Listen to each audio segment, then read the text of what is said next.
You chose her. Those were the last words Eleanor Kane said to her husband before her entire life split in two. At 2:17 in the morning, 38 weeks pregnant and bleeding on the marble floor of their Chicago penthouse, Eleanor called Roman 14 times. He saw every call.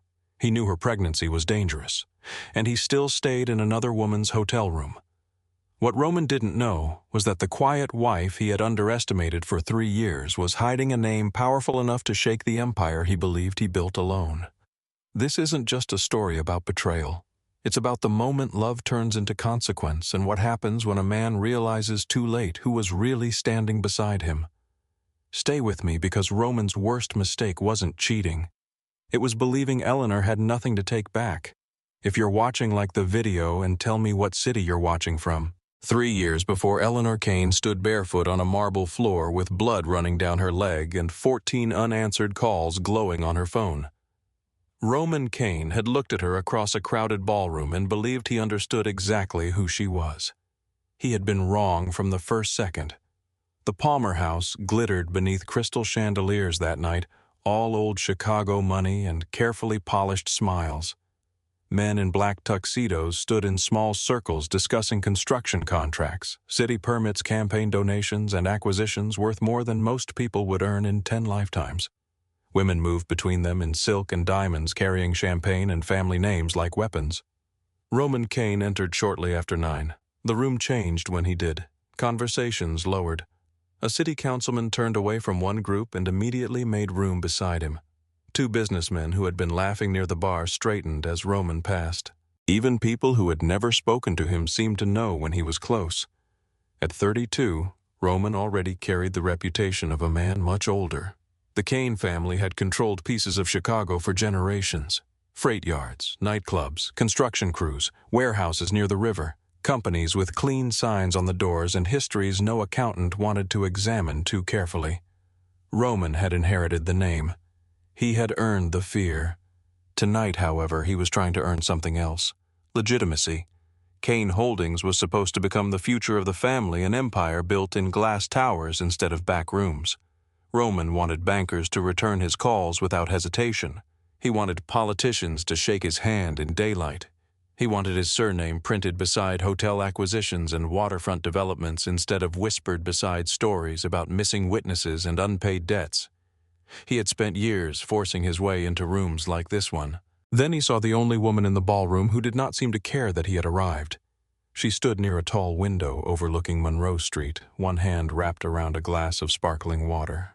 No diamond necklace, no designer label visible from across the room, no group of wealthy friends orbiting around her.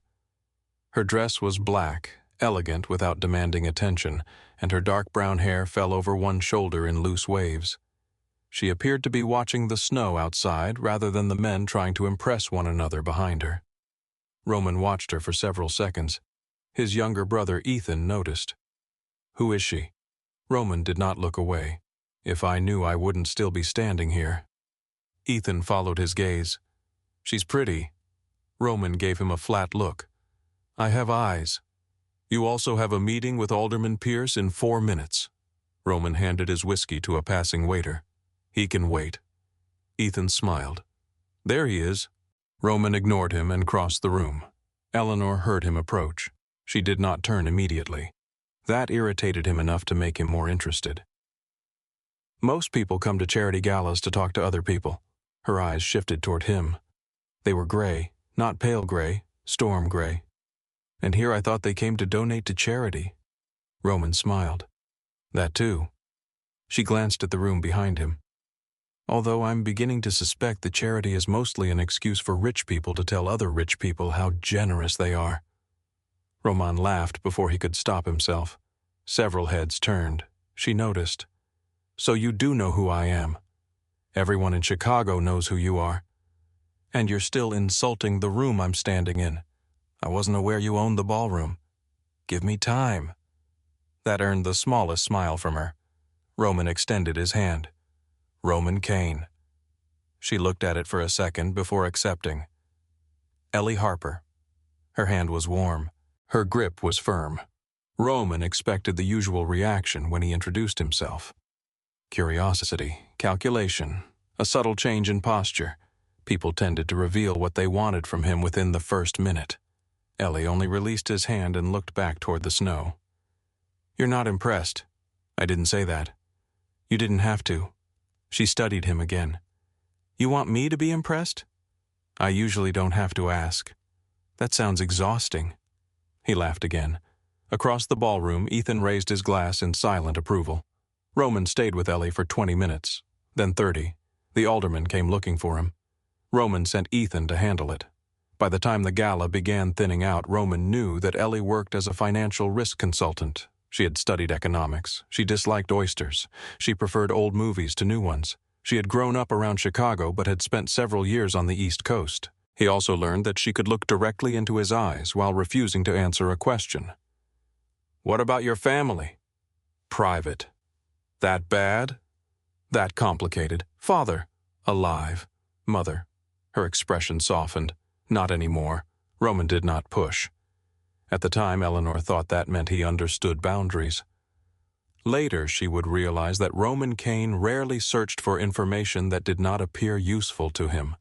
When the gala ended, he offered her a car. "I have one." "A driver." "I know how to drive, Roman." He leaned slightly closer. "Good. Then give me your number." She raised one eyebrow. "Does that usually work?" "Usually." "That's unfortunate." She walked toward the coat check. Roman followed. "You haven't said no." "You haven't given me a reason to say yes." He stopped beside her as an attendant brought her coat. "Breakfast tomorrow."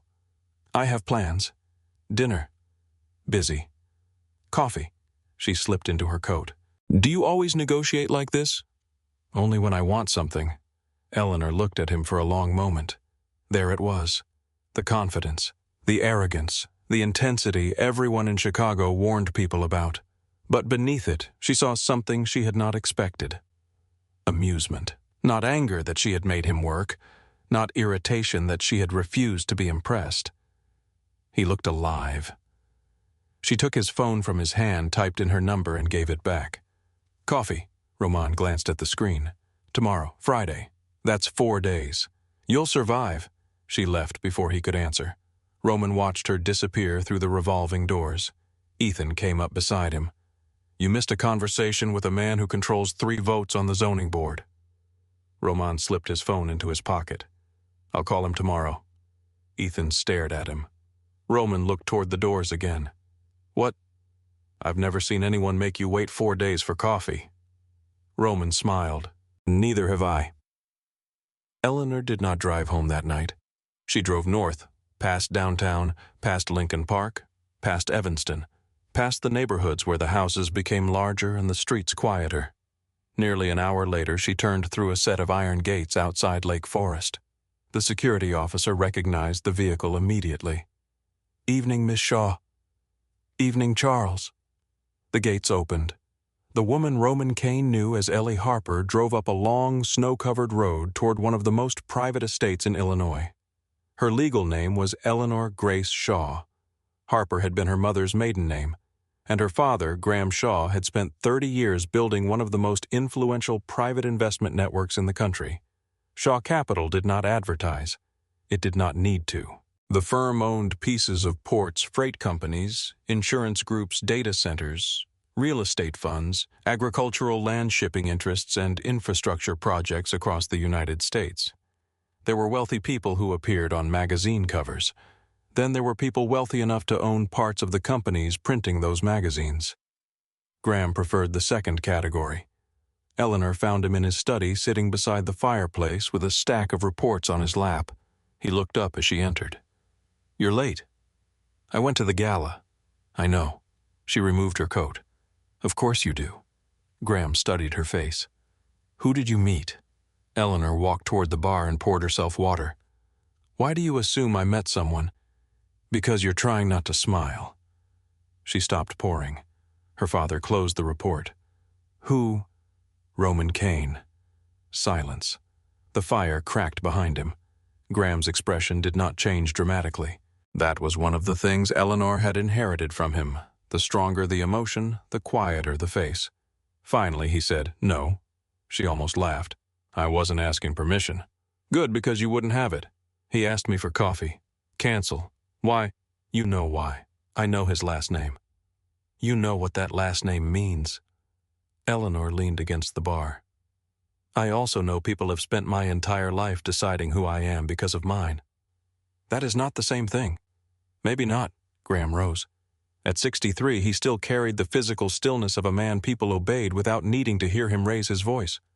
Roman Kane is ambitious. So are you. He is hungry.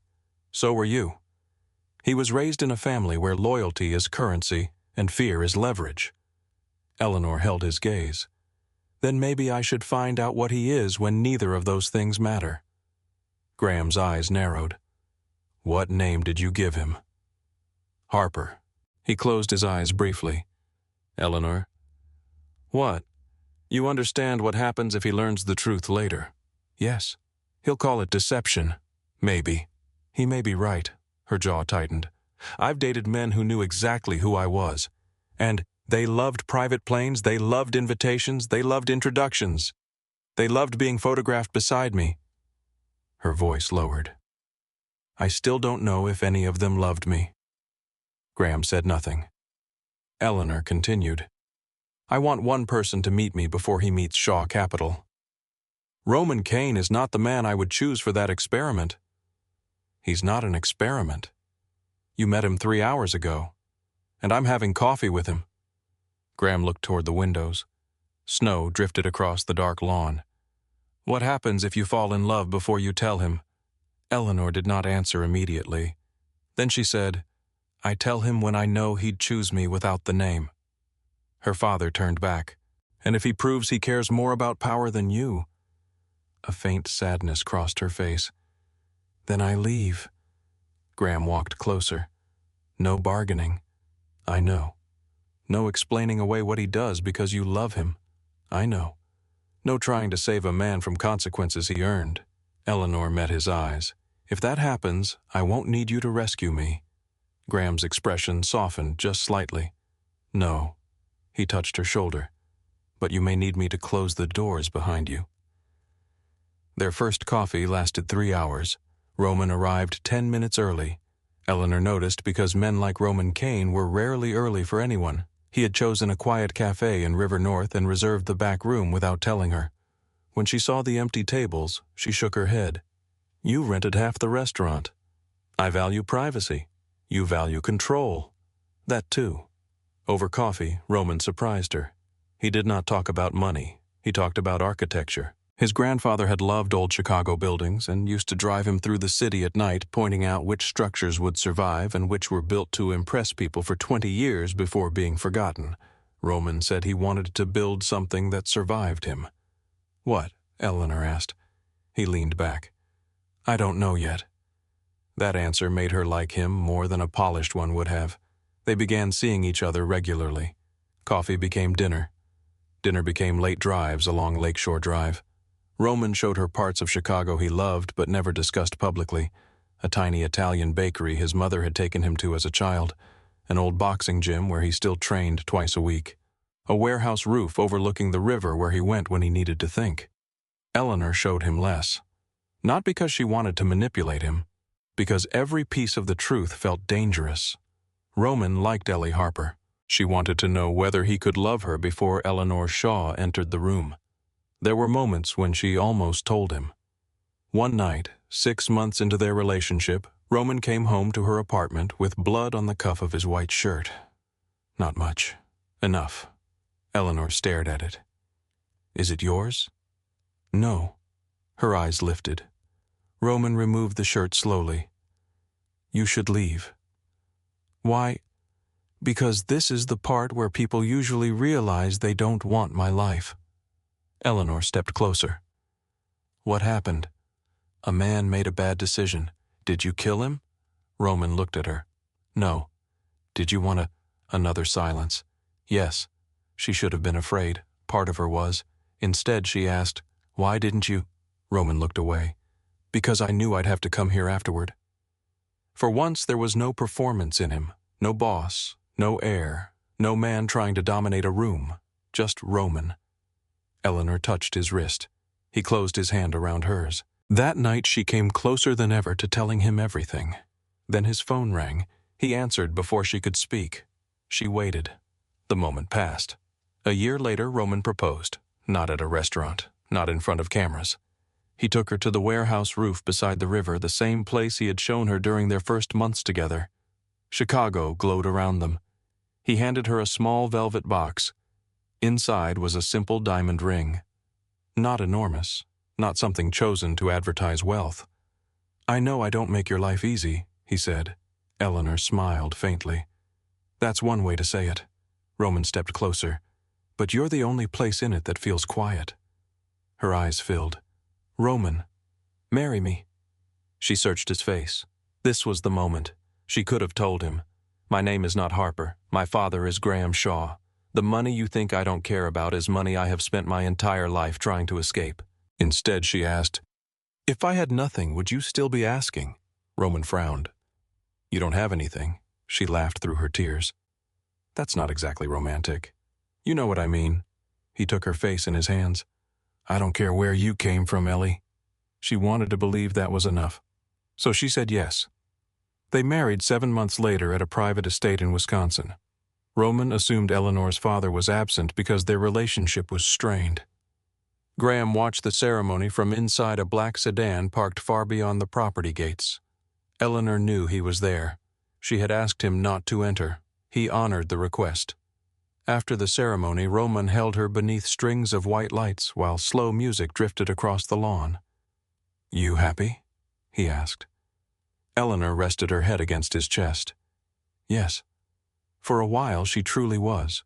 Roman was attentive in ways no one else saw. When Eleanor caught the flu, he canceled a meeting with investors and spent an entire evening attempting to make chicken soup from a recipe he found online. It was terrible. She ate 2 bowls anyway. When a drunk developer made a crude remark about her at dinner, Roman did not raise his voice. He simply leaned close to the man and whispered something Eleanor never heard. The developer turned white and left. In bed, Roman sometimes spoke about fears he would never admit to his family, that his father still saw him as reckless, that Ethan might one day resent living in his shadow, that no matter how many legitimate companies he built, Chicago would always see the Kane name as dirty. Eleanor listened. She never laughed at those fears, never used them against him. One night he told her, "Everyone wants something from me." She looked up from the book in her lap. "Maybe I don't." Roman stared at her. "That's why I trust you." The words lodged somewhere deep inside her. She wanted to tell him then. But the next morning, Roman was gone before sunrise. Kane Holdings was expanding. Fast, too fast. Roman wanted to buy a regional freight company. The banks refused. He wanted to acquire warehouses near Joliet.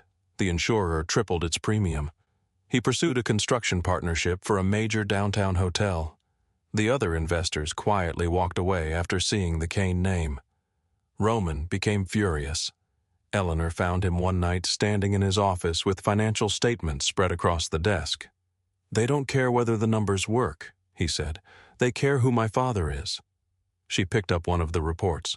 The target company was profitable but badly managed. Its debt was ugly. Its assets were excellent. "You're trying to buy all of it." Roman looked at her. "That's usually what acquisition means." "Not always." She pulled a pen from the desk. "What if you separate the operating company from the real estate?" He watched her write. "Keep talking." She did, for nearly 40 minutes. Roman listened. The next week he restructured the offer. The deal closed.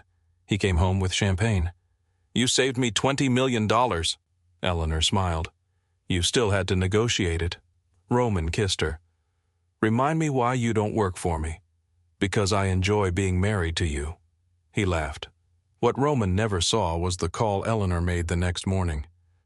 "Move the Hamilton Fund into the freight deal," she told a Shaw Capital executive. The man hesitated. "Your father said no direct exposure to Kane assets." "Then don't make it direct. Ellie, use the infrastructure vehicle." Silence. "And make sure Roman never sees the Shaw name." That became the pattern. A lender suddenly reconsidered. A logistics partner offered better terms. A highly respected operations executive called Daniel Price and said she was interested in Kane Holdings. An insurance group that had previously declined a warehouse project returned with a workable proposal. Roman believed momentum had shifted. In a way it had. He was still the one closing deals, still the one making hard decisions, still the one taking risks. Eleanor never wanted to hand him an empire. She wanted to remove the locked doors that had nothing to do with his ability. Then she wanted to see what he could build once he stepped through them. Roman was brilliant. That was what made it easy to keep helping him. Within 2 years, Kane Holdings had nearly doubled in value. Roman worked more. He slept less. Dinners became calls. Weekends became meetings. Eleanor told herself it was temporary. One expansion, one acquisition, one final push, then another. She began spending more nights alone. Sometimes she sat across from him at dinner while he read documents on his phone. One evening she asked quietly, "Do you ever wonder who I was before you?" Roman looked up. "What, before us?" He smiled. "I know who you are." "Do you—" He stood, walked behind her, and kissed the top of her head. "You're my wife." Then his phone rang. Roman answered it before he reached the doorway. Eleanor watched him leave the room. She sat there long after dinner had gone cold. 2 weeks later, Mara Quinn arrived at the penthouse carrying a small suitcase. Roman glanced at her once. "This is the housekeeper." Eleanor nodded. "Mara helped a family friend for years." Mara smiled politely. "Mr. Kane." Roman was already looking at his phone. "Roman is fine." He walked away. The elevator doors closed behind him. Mara waited until his footsteps disappeared. Then her expression changed. The softness vanished. Her eyes sharpened. She set down the suitcase. "Your father wants weekly reports." Eleanor sighed. "My father wants reports when I breathe. He worries. He investigates. Sometimes those are the same thing." Eleanor walked toward the windows. Below them, Chicago moved beneath a gray afternoon sky. "You're here to make sure I'm safe." Mara did not answer. Eleanor turned. "Not to spy on my husband." Mara held her gaze. "I spent 22 years investigating men who believed nobody around them was paying attention. Roman isn't one of your cases." "No." Mara's voice remained calm. "He's your husband." Eleanor looked toward the hallway where Roman had disappeared moments earlier. "Exactly." Mara nodded once. For the next several months she became nearly invisible inside the penthouse. Roman barely noticed her. She prepared meals, managed deliveries, learned staff schedules, remembered which guests entered through the private elevator and which preferred the service entrance. Eleanor continued helping Roman quietly, and Roman continued climbing. The higher he climbed, the less often he looked down. One rainy Thursday night, Eleanor sat alone in the living room while Roman attended what he had described as a late investor dinner. Mara entered carrying a tray of tea. She placed it on the table. Then she remained standing. Eleanor looked up. "What?" Mara's face was unreadable. Roman wasn't at an investor dinner. The room seemed to become quieter. Eleanor did not move. "Where was he?" Mara hesitated for less than a second. "At the Langham." Eleanor's fingers tightened around the edge of her book. "With whom?" Mara looked directly at her. "A woman named Vanessa Reed." For the first time that evening, Eleanor stopped hearing the rain against the windows. She closed the book carefully and set it beside her. "How sure are you?" Mara's voice was soft. "Sure enough that I didn't want you hearing it from anyone else." Eleanor stared through the glass at the lights of Chicago below. Then she asked the only question that mattered. "How long?" "How long?" Mara did not answer immediately. That hesitation told Eleanor more than words could have. She rose slowly from the sofa. Outside the windows, rain dragged silver lines down the glass. Chicago glowed beneath them, blurred by weather and distance. "Mara." 8 months. Eleanor stopped. Her face did not change. 8 months. "That I can confirm." Eleanor looked toward the hallway. Roman's jacket was gone. His shoes were gone. The penthouse still smelled faintly of the cologne he had put on before leaving. 8 months. She began counting backward without meaning to. Their anniversary, Christmas, the weekend Roman had taken her to Napa, her birthday. Then the number kept moving, past the summer, past spring, past their wedding. Eleanor turned slowly. "When did it start?" Mara's voice became quieter. Before you married him. The words landed without drama. That made them worse. Eleanor stared at her. No. Mara reached inside the folder she had carried into the room. She placed several pages on the table. Hotel reservations, flight records, restaurant receipts, photographs, Roman leaving a private entrance, Vanessa Reed stepping into the same car 10 minutes later. Another photograph, New York, another, Washington, then Miami. Eleanor touched none of them. What date? Mara turned one page. Eleanor looked down. Her wedding had been in October. The hotel reservation was from February. Her breathing changed. Mara saw it. Ellie. Eleanor lifted one hand. Don't. Mara stopped. For several seconds, Eleanor simply stood there. She remembered the night Roman proposed. The cold river air, the ring, the way his hands had trembled just slightly. She remembered believing that tremor meant she had found the one place inside Roman Kane untouched by ambition. Now another memory surfaced. 3 weeks before the wedding, Roman had disappeared for 2 days. Washington. He had said there was a meeting. Eleanor closed her eyes. Was she with him before the wedding? Yes. During the engagement? Yes. After? Mara said nothing. Eleanor opened her eyes. Say it. Yes. A sound escaped Eleanor. Not a sob. Something smaller. Almost a laugh without humor. She walked toward the bar and poured water into a glass. Her hand was steady. Too steady. Mara watched her drink. Do you want me to call your father? No. He'll want to know. I know. Then what do you want? Eleanor looked at the photographs again. I want to know if he loves her. Mara's expression tightened. Does it matter? Yes. Why? Because if this is sex, that's one kind of betrayal. She swallowed. If it's love, that's another.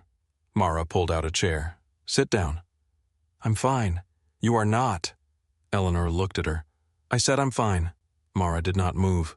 Years in federal investigations had taught her the difference between anger and shock. Eleanor was not angry yet. She had not reached anger. She was still standing in the space between the life she believed she had and the one that had apparently existed behind it. Mara placed another sheet on the table. Vanessa Reed is 31, political strategy, crisis management, federal campaigns before she moved into private consulting. Eleanor stared at Vanessa's photograph. Beautiful, polished, blonde hair. The kind of woman who looked completely at home beside Roman at a fundraiser or private club. How did they meet? Through a redevelopment project. When, almost 4 years ago, Eleanor's eyes lifted. So he knew her before me? Yes. Before the gala? Yes. That hurt in a place Eleanor had not prepared to defend. Roman had not met Vanessa after the marriage became difficult. He had not fallen into something after distance grew between them. Vanessa had already existed. Roman had walked into that ballroom carrying one woman in secret and had asked another for coffee. Eleanor sat down. For the first time, Mara saw her hands begin to tremble. He proposed to me while he was still seeing her. Mara said nothing. He stood on that roof and asked me to marry him while he was still sleeping with her. Yes. Eleanor looked away. The city below seemed unbearably bright. Mara finally asked, Do you want the rest? Eleanor's eyes moved back to the folder. There is more. There's always more. Give it to me. The rest was not dramatic. That was what made it cruel.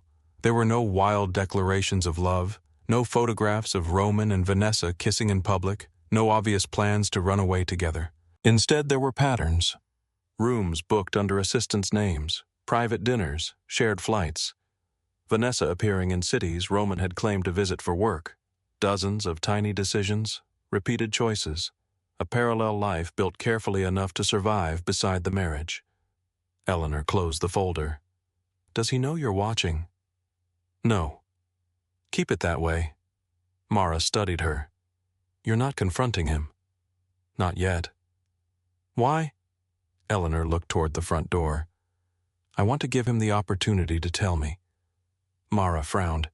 He has had years. No. Eleanor's voice sharpened. He's had years to lie without knowing I knew. She placed her palm over the folder. "I want to see what he does when I open the door." Roman returned after midnight. Eleanor heard the elevator before she saw him. She was still sitting in the living room. The folder was gone. Mara had taken it upstairs. Roman entered while loosening his tie. He stopped when he saw Eleanor. "You're awake. So are you." He glanced at his watch. Meeting ran long. Eleanor looked at him. His shirt collar was open, his hair slightly disordered. There was a faint scent on his jacket that did not belong to their home. He crossed the room and kissed her forehead. She nearly flinched. Nearly. "Everything okay?" Roman asked. Eleanor searched his face. "Can I ask you something?" "Sure." "If there were something in your life that could destroy our marriage, would you tell me?" Roman paused. Only for a second. But Eleanor saw it. "Where is this coming from?" "Answer me." He set his phone on the table. "Ellie." "Would you?" Roman looked almost amused. "There's nothing in my life that's going to destroy our marriage." "That wasn't my question." He moved closer. "What happened tonight?" "Nothing." "Then why are you looking at me like that?" She hated how well he could make concern sound like innocence. "Because I want an honest answer." Roman took her hands. "You have one?" Her eyes dropped to his fingers wrapped around hers. These were the same hands that had placed a ring on her finger, the same hands that had touched another woman before and after the wedding. Roman lifted her chin. "There's nothing I want more than this." He said it without hesitation. That was the moment something inside Eleanor went cold. Not because she believed him, because she realized how easily he could lie while looking directly into her eyes. She smiled faintly. "Okay," Roman kissed her. "Come to bed." "In a minute." He headed upstairs. Eleanor remained where she was. Mara appeared from the hallway after the bedroom door closed. "You gave him the opening." "Yes." And Eleanor stared at the empty staircase. "He closed it." Mara waited. "What do you want me to do?" "Nothing." Mara's expression hardened. "Nothing. I want to know if he'll end it on his own." "Why would he?" "Because people can make terrible decisions and still decide to stop." "Ellie, I need to know," Mara exhaled. "And if he doesn't," Eleanor turned toward her, "then I stop protecting him from the consequences of being himself." For the next several weeks, Eleanor waited. Roman did not stop. The meetings continued. The private dinners continued. Vanessa's name remained absent from every conversation. Then, on a Tuesday morning, Eleanor stood in their bathroom holding a pregnancy test. 2 lines. She stared at them until the edges blurred. Roman found her sitting on the bed. "What happened?" Eleanor looked up. "I'm pregnant." For several seconds, Roman said nothing. Then his face changed. Not calculation, not fear, joy. Real joy. He crossed the room in 3 steps and dropped to his knees in front of her. "Are you sure?" She laughed through sudden tears. "Pretty sure." Roman pressed both hands to her stomach. It was far too early for him to feel anything. He did it anyway. "We're having a baby." Eleanor touched his hair. For one dangerous moment, hope returned. Roman became almost unrecognizable during the first months. He attended doctor appointments. He read articles at night. He bought 3 different cribs because he could not decide which one was safest.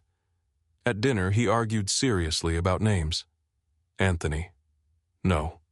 My grandfather was Anthony." "Then your grandfather already used it." Roman stared at her. "That's your argument." "Yes." He leaned toward her stomach. "Your mother is difficult." Eleanor laughed. At night, Roman sometimes spoke to the baby when he thought she was asleep. "You're going to have your mother's eyes." Eleanor kept hers closed. "Hopefully, my patience." She smiled into the pillow. For a while, Vanessa disappeared from Mara's reports. Eleanor allowed herself to believe motherhood and fatherhood had changed the shape of their marriage. Maybe Roman had finally chosen. At 33 weeks, that hope broke. It happened at breakfast. Eleanor stood from the table and suddenly felt warmth between her legs. She looked down. Blood. Roman was beside her instantly. The next hour became a blur of hospital lights and tests. The obstetrician entered with a serious expression. "The baby is stable." Roman gripped Eleanor's hand. "But," the doctor looked at them both, "you have a complication that increases the risk of serious bleeding." I don't want you alone from this point forward. Roman's jaw tightened. What does that mean for delivery? It means we prepare carefully. And if she has heavy bleeding, severe pain, regular contractions, dizziness, anything unusual, she comes in immediately. The doctor looked directly at Roman. If she calls you, answer. Roman nodded. I will. Eleanor watched him. Promise?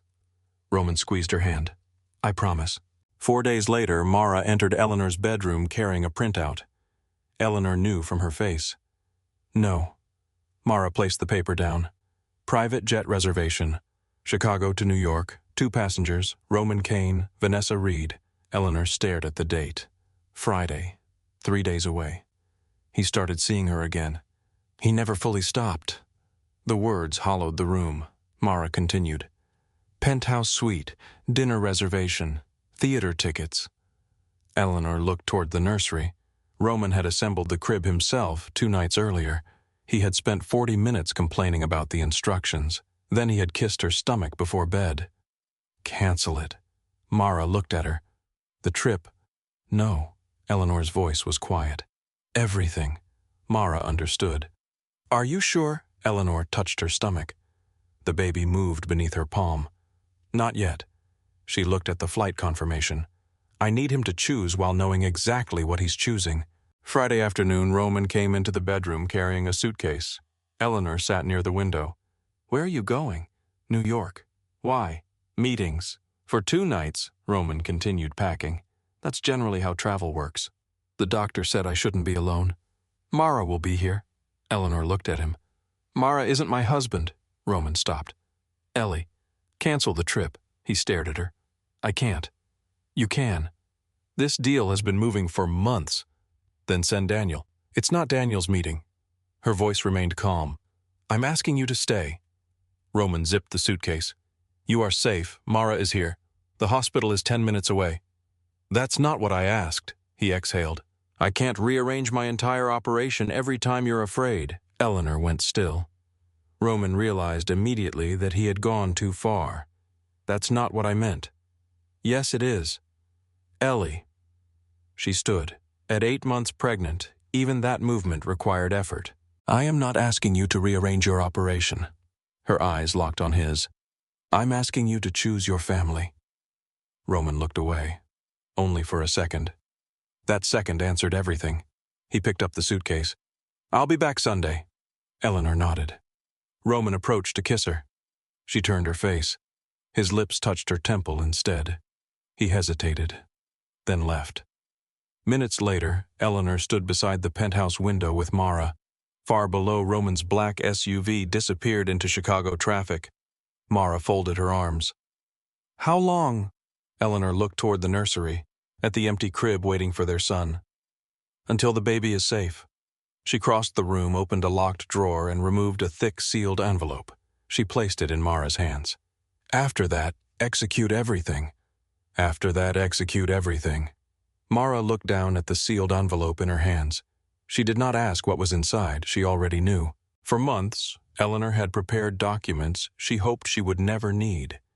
Custody instructions, trust authorizations, medical directives, financial notices, lists of property that belonged to her before the marriage, names of attorneys Roman had never met. Accounts Roman did not know existed. None of it had been created out of anger. That was what made it dangerous. Anger was loud. Eleanor had planned in silence. Mara slipped the envelope inside her coat. I'll keep it with me. Eleanor stood at the nursery door. The room was warm and softly lit. A cream-colored blanket lay across the rocking chair. Tiny clothes had been folded inside the dresser. Roman had chosen the dark wooden crib because he said it looked strong enough to survive anything. Eleanor ran her fingers over the rail. He built this himself. Mara watched her. I remember. He cursed at it for 2 hours. You laughed at him. I did. Her voice broke on the final word. She looked down. Mara approached but did not touch her. Eleanor had never liked being comforted before she was ready. Finally, she whispered, I really thought he would stay. Mara's expression softened. I know. Eleanor nodded slowly. Then she turned off the nursery light. For the next 3 days, Roman called exactly twice. The first call came Saturday morning. Eleanor was standing in the kitchen cutting an apple when his name appeared on the screen. Her heart reacted before her mind did. She hated that. She answered. "Hi." Roman sounded distracted. "How are you feeling?" "Fine." "Any bleeding?" "No." "Contractions?" "No." "Good." She heard voices behind him. A restaurant, perhaps, glasses, people laughing. Then a woman's voice somewhere farther away. Eleanor closed her eyes. Roman continued. "I'll be back tomorrow afternoon." "You said Sunday morning." "The meeting moved." "Of course it had." "Okay." "Ellie." "Yes." Silence. For 1 second she thought he might confess. Might tell her where he really was. Might say Vanessa's name. Instead, he said, "Get some rest." The call ended. Mara had been standing across the kitchen. Eleanor placed the phone face down. "He asked if I was bleeding." Mara said nothing. Eleanor laughed once. He remembered that part. The second call came Sunday morning. Roman did not speak long. His flight had been delayed. Weather over Chicago. He would land later that evening. Eleanor listened. Then she asked, "Are you alone?" Silence. "Not long." "Long enough. Why?" "Just answer." Roman exhaled. "Ellie, I don't have time for this." Her hand moved instinctively to her stomach. The baby shifted. "Right. I'll see you tonight." Eleanor looked out the window. Snow had begun to fall. "Sure." Roman hung up. At 1:48 in the morning, Eleanor woke with pain. Not sharp at first, a tightening across her abdomen that pulled her from sleep. She lay still, breathed, waited, the pressure eased. She looked at the clock. 1:48, Roman still was not home. She reached for her phone. No message, no missed call. For several minutes she told herself it was nothing. Braxton Hicks, stress, her body preparing. The doctor had warned her not to panic at every contraction. She closed her eyes.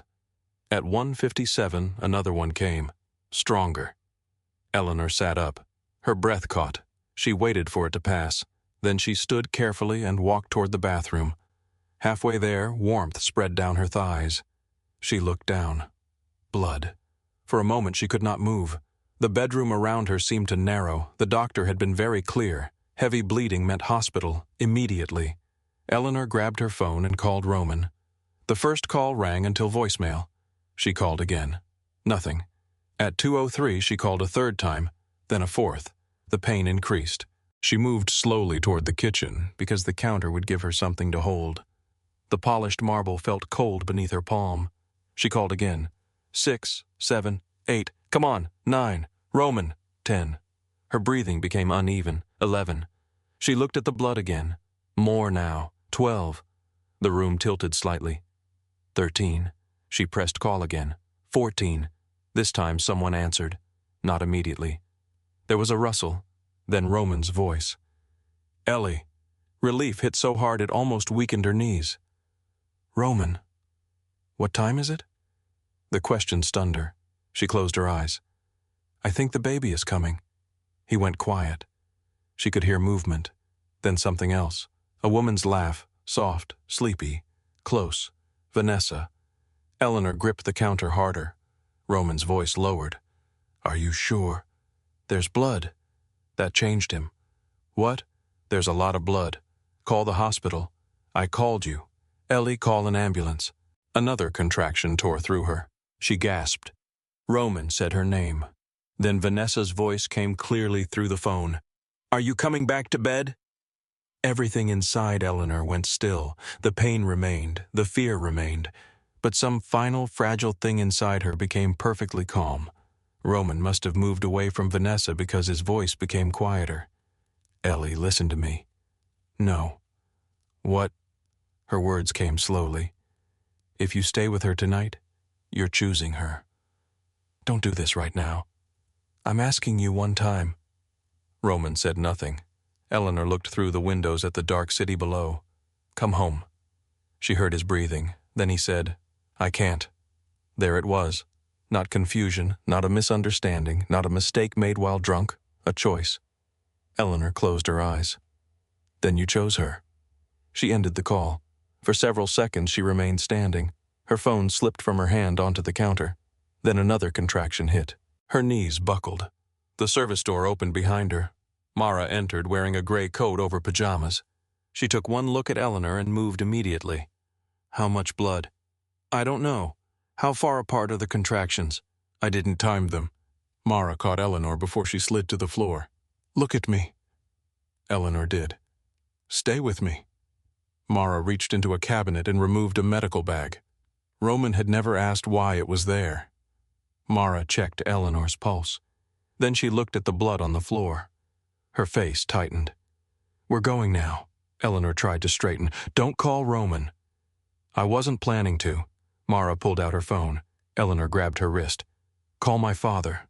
Mara paused. Those words changed everything. What do you want me to tell him? Eleanor looked toward the wedding photograph on the wall. Roman was smiling in it. So was she. A life captured before she understood its price. Tell him the test is over. Mara held her gaze, then nodded. All right. The private hospital was less than 15 minutes away. It felt like an hour. Mara drove. Eleanor sat in the back seat because she could no longer sit upright comfortably in front. Snow streaked across the windows. Streetlights flashed over her face. At every red light, Mara leaned on the horn. Eleanor clutched the seat with one hand and her stomach with the other. The pain came harder now, closer together. She tried to breathe the way the childbirth instructor had taught her. In through the nose, out slowly. The technique disappeared during the next contraction. She cried out. Mara looked at her through the mirror. Stay with me. I'm here. Keep talking. About what? Anything. Eleanor laughed weakly. My husband is sleeping with someone else. Mara's jaw tightened. Something else. My father is going to kill him.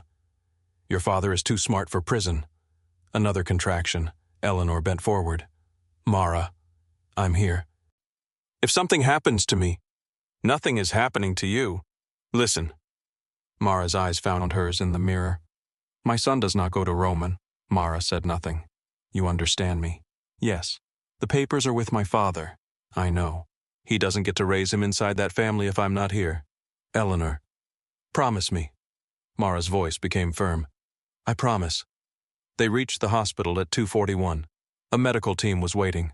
Mara had called ahead without Eleanor noticing. The doors opened before the car fully stopped. Then everything became movement. Wheelchair, questions, bright lights. A nurse cutting away fabric because there was too much blood to manage carefully. Eleanor heard voices around her. 38 weeks? High-risk pregnancy? Possible placental complication? Blood pressure dropping? Get obstetrics? Fetal heart rate 150? Eleanor searched for Mara. She was walking beside the bed. Don't leave. I'm not leaving. They reached an examination room. The obstetrician arrived within minutes. Eleanor recognized Dr. Madison from previous appointments. The doctor's calm expression lasted only until she saw the monitors. Eleanor, I need you to listen to me. Eleanor nodded. The baby is in distress. Her heart stopped. What? We need to deliver now. Is he okay? Right now his heart rate is unstable. We are not waiting. Mara squeezed Eleanor's hand. Eleanor stared at the ceiling. Roman had promised to answer. The absurdity of that thought almost made her laugh. People around her were moving faster. A nurse placed forms on a clipboard. Emergency contact. Eleanor looked at the page. Roman Kane. His name was printed there. Husband, next of kin. For years that had meant safety. Now it looked like a clerical error. Cross it out. The nurse hesitated. Mrs. Kane. Cross out his name. Who should we contact instead? Mara Quinn is here. And family. Eleanor swallowed. Graham Shaw. The nurse looked up. Recognition flashed across her face. Eleanor was too exhausted to care. Relationship, my father. The nurse paused again. The name Eleanor had hidden for 3 years now sat openly in a hospital room. Eleanor Shaw. Eleanor closed her eyes. Yes. The doors opened. They moved her toward surgery. Mara walked beside her until hospital staff stopped her. Eleanor reached out. Mara caught her hand. The envelope. I have it. Do it. Mara stared at her. Your son first. Eleanor squeezed her hand. Both. The operating room was painfully bright. Someone placed a mask near Eleanor's face. Another nurse adjusted the IV. Dr. Madison leaned over her. "We're going to take care of you." Eleanor stared up at the ceiling. "Save him." "We're taking care of both of you." "Save my son." The anesthesiologist spoke gently. "You may feel sleepy." Eleanor thought about Roman. She did not want to. His face appeared anyway. The rooftop proposal. His hands on her stomach. His voice talking to their unborn child in the dark. Then Vanessa's voice. "Are you coming back to bed?" Eleanor whispered one final sentence before the room disappeared. He chose her. When she woke, she did not know how much time had passed. Her mouth was dry. Her abdomen felt heavy and distant beneath the medication. There was no baby beside her. Panic came instantly. She tried to sit up. Pain stopped her. A nurse rushed over.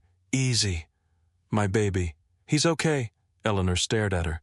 "Where is he?" "He's being checked. He's breathing on his own." Tears filled Eleanor's eyes. "He's alive. He's alive." Eleanor covered her mouth. The first sob came violently, then another. She had not cried when Mara showed her the photographs. She had not cried when Roman lied. She had not cried when he packed his suitcase. She had not cried when she heard Vanessa through the phone. Now she could not stop. The nurse stayed beside her. Several minutes later, the door opened. Mara entered. For the first time since Eleanor had known her, Mara looked shaken. "Hey." Eleanor wiped her face. "Where is he?"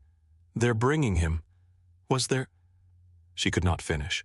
Mara understood. "You lost a lot of blood." "How much?" "Enough." Eleanor looked away. "Was it bad?" "Yes." "How bad?" Mara sat beside her. "The doctor can explain it better." "Mara." Mara's eyes softened. "There were a few minutes when everyone in that hallway was very scared." Eleanor closed her eyes. Roman did not know. He had no idea. The door opened again. A nurse entered carrying a tiny bundle wrapped in white. Everything else vanished. Eleanor stared. Her son had dark hair, more than she expected. His face was red and impossibly small. The nurse placed him carefully against Eleanor's chest. For several seconds, Eleanor forgot how to breathe. "Hi." Her voice broke. The baby's eyes stayed closed. One tiny hand moved against the hospital gown. Eleanor touched his fingers. He closed them around hers. She cried again. Mara turned away for a moment. Eleanor kissed her son's forehead. "Hi, baby." The nurse smiled. "Have you chosen a name?" Eleanor looked down at him. Roman had wanted Anthony. She had wanted Noah. They had never settled it. Now there was no debate left. "Noah," the nurse wrote it down. "Middle name." Eleanor looked toward Mara. "Graham." Mara's eyes lifted. The nurse continued. "Last name Kane." Silence. Eleanor looked at her son, at his tiny mouth, at the dark hair that might have come from Roman. She remembered the empty side of her hospital bed. "No." The nurse waited. "Shaw." Mara studied her. The nurse repeated it. "Noah Graham Shaw." Yes. It was the first decision Eleanor made as a mother. It felt cleaner than any decision she had made as a wife. At 5:26 that morning, Graham Shaw arrived at the hospital. No entourage entered with him, no assistants, no lawyers. He walked through the door alone. Eleanor had seen her father negotiate billion-dollar deals without blinking. She had watched him sit across from senators, governors, executives, and men who thought intimidation was a language he would understand. She had never seen Graham Shaw lose control of his face, until he saw her in that hospital bed. He stopped. His eyes moved to the IV, the monitors, the blood bag still hanging beside her, then to Noah asleep against her chest. For 1 second he looked like an old man who had almost lost his only child. Eleanor whispered, "Dad." Graham crossed the room. He kissed her forehead. His hand stayed there. "You scared me. I'm sorry. Don't apologize for surviving." He looked at Noah. Eleanor smiled through exhaustion. "Meet your grandson." Graham carefully touched one finger to Noah's hand. The baby grabbed it. Graham's jaw tightened. "Strong grip. He's a Shaw." Her father looked at her. His father might disagree. Eleanor's smile disappeared. Graham understood. "Where is Roman? New York." Business. No. Graham stared at her. She did not need to say the name. He already knew enough. Mara told me. Then you know? I know he was not here. Eleanor looked down at Noah.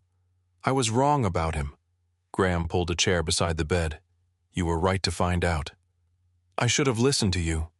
No. She looked at him. Graham's voice remained quiet. If you had listened to me, you would have spent the rest of your life wondering if I was wrong. Eleanor swallowed. He's Noah's father. Yes. I don't know what that means yet. You don't have to decide today. Eleanor looked toward Mara. Mara reached inside her coat and removed the sealed envelope. She placed it on the table. Graham stared at it. You want this executed? Eleanor nodded. All of it? She looked at Noah. Every door I opened. Graham's expression did not change. This cannot be undone quietly. I know. He will understand very quickly that something larger is happening. I know. He may come after you. Eleanor looked at her father. Then make sure he has to come through the law. Graham nodded once. Mara opened the envelope. Inside were instructions already signed.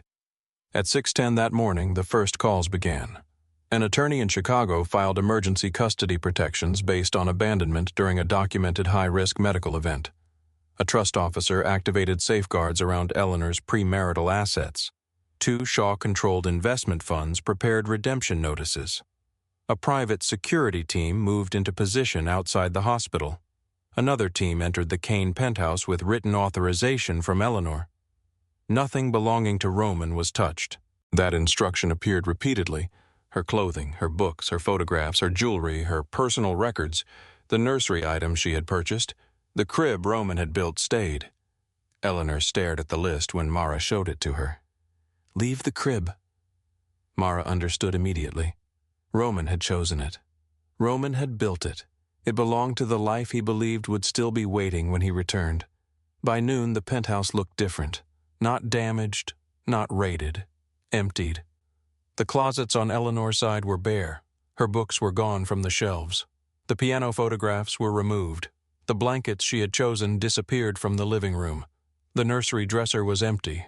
The toys were gone. Only the crib remained in the center of the room.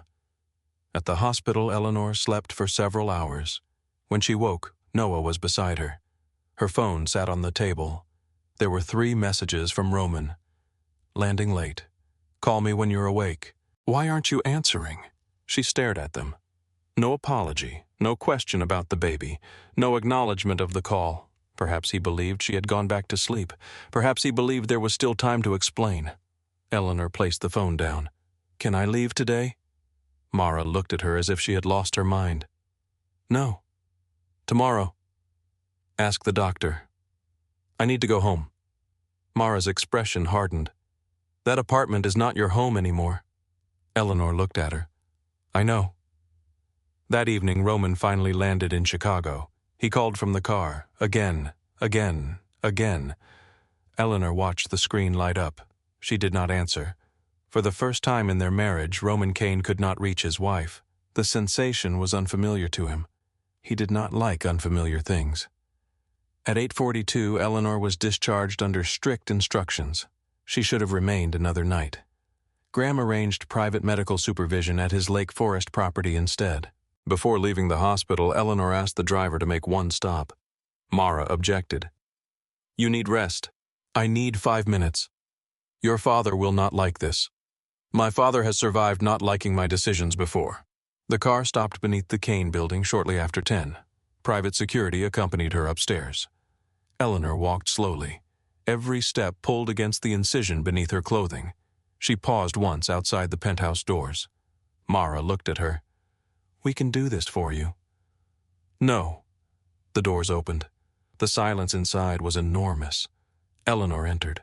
The place barely looked like the home she had lived in for 3 years. Her life had been removed from it. Roman's things remained. His whiskey, his records, his suits, the photographs he had selected, his office, his empire. She walked toward the nursery. The crib stood alone. Eleanor rested her hand on it. For several seconds she remembered Roman kneeling on the floor with a screwdriver. He had looked furious. This thing was designed by sadists. You refuse to read the instructions. Instructions are a suggestion. That's why one side is upside down.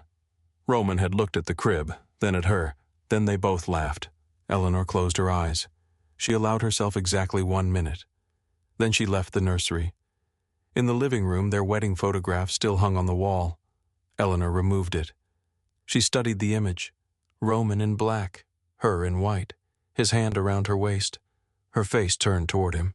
She looked happy, not foolish. Happy. There was a difference. She carried the photograph to the bar. Roman's favorite crystal whiskey decanter sat on the shelf. Eleanor removed the stopper.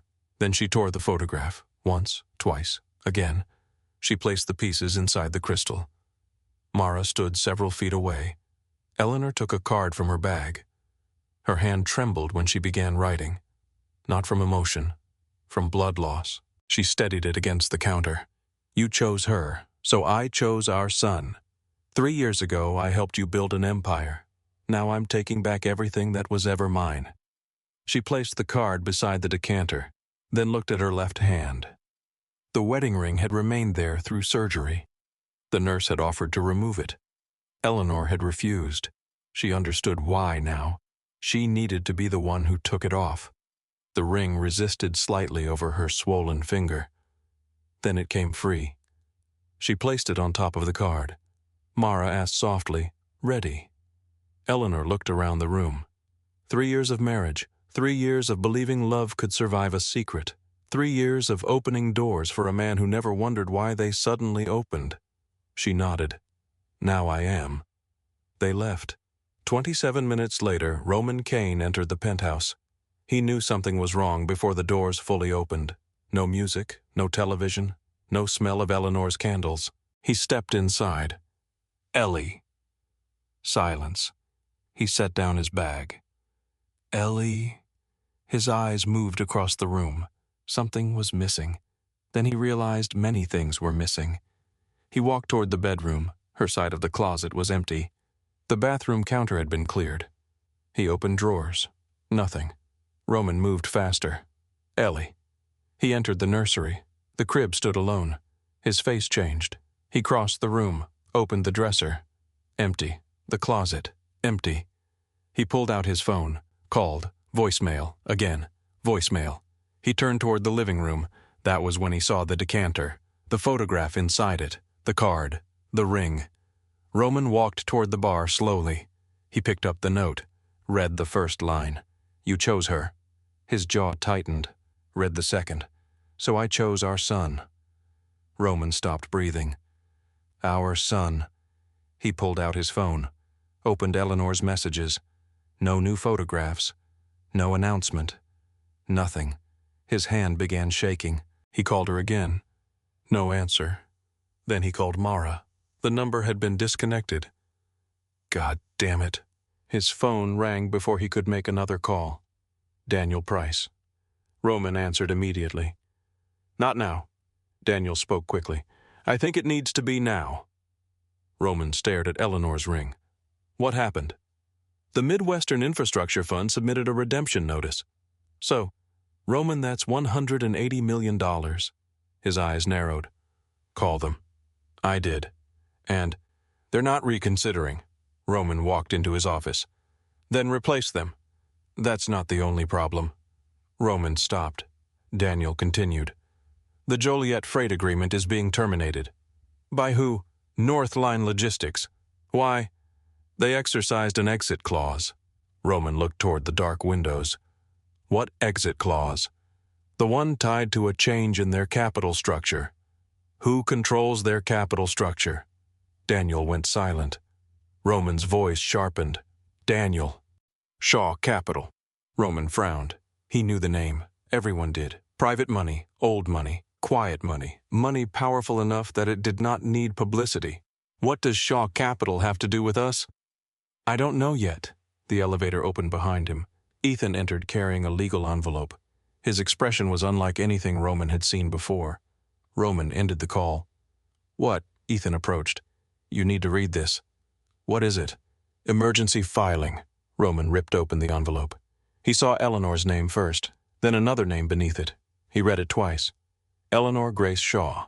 Roman looked up. "What the hell is this?" Ethan stared at him. "Apparently, Ellie Harper doesn't exist." Roman's face went still. Ethan continued. "Not legally." Roman looked down again. The name remained on the page. Eleanor Grace Shaw, daughter of Graham Shaw, beneficiary of the Shaw Family Trust. Roman felt the room tilt beneath him. The quiet woman who had stood beside him for 3 years. The wife he believed came from nowhere. The woman whose father he had never bothered to meet. Roman lifted his eyes toward the empty penthouse. For the first time he understood that Eleanor had not disappeared into nothing. She had disappeared into a world he had never known existed. And somewhere inside that world was the son he had not even known had been born. Roman read the name again. Eleanor Grace Shaw. It did not become more believable the second time, or the third. He stood in the middle of his office with the legal filing clenched in one hand while Ethan watched from across the room. Outside the windows, Chicago stretched beneath them in cold lines of glass and snow. Inside the penthouse, half of Roman's life had vanished. "Tell me this is wrong." Ethan did not move. "It isn't." Roman looked at the document. "Shaw. Yes. Graham Shaw. Yes." Roman laughed once. There was nothing amused in it. "That's impossible." Ethan folded his arms. "Apparently not." Roman crossed to his desk and opened his laptop. He searched Eleanor's name. Nothing useful appeared at first. A few old university references, a scholarship board, a private economic forum. One photograph from nearly a decade earlier showed a young woman beside Graham Shaw at a charity event in Boston. Roman enlarged it. His wife stared back at him, younger, hair shorter, same eyes, same face, except beneath the photograph there was no Harper. Eleanor Shaw. Roman leaned closer to the screen. "Why have I never seen this?" "Shaw keeps his family private." "Not this private." "Roman." Roman turned. 3 years. His voice was low. "I slept beside her for 3 years." Ethan said nothing. "I married her. I know. I gave her my name." Ethan's expression hardened. "Looks like she already had one." Roman stared at him. The insult landed because it was true. He turned back to the screen and kept searching. More fragments appeared once he knew what to look for. Eleanor Shaw had studied economics at Columbia, corporate restructuring, risk analysis, private capital. She had served on 2 non-profit boards. She had spoken at a closed investment conference at 25. Then she had almost disappeared from public records. No interviews, no social media, no glossy magazine profiles. Graham Shaw had protected his daughter the same way other men protected vaults. Roman opened another article. A photograph showed Graham shaking hands with the governor. Eleanor stood several feet behind him, quiet, observing, exactly as she had stood beside Roman at 100 dinners. He shut the laptop. "Get Daniel here. He is already on his way. And every attorney we use.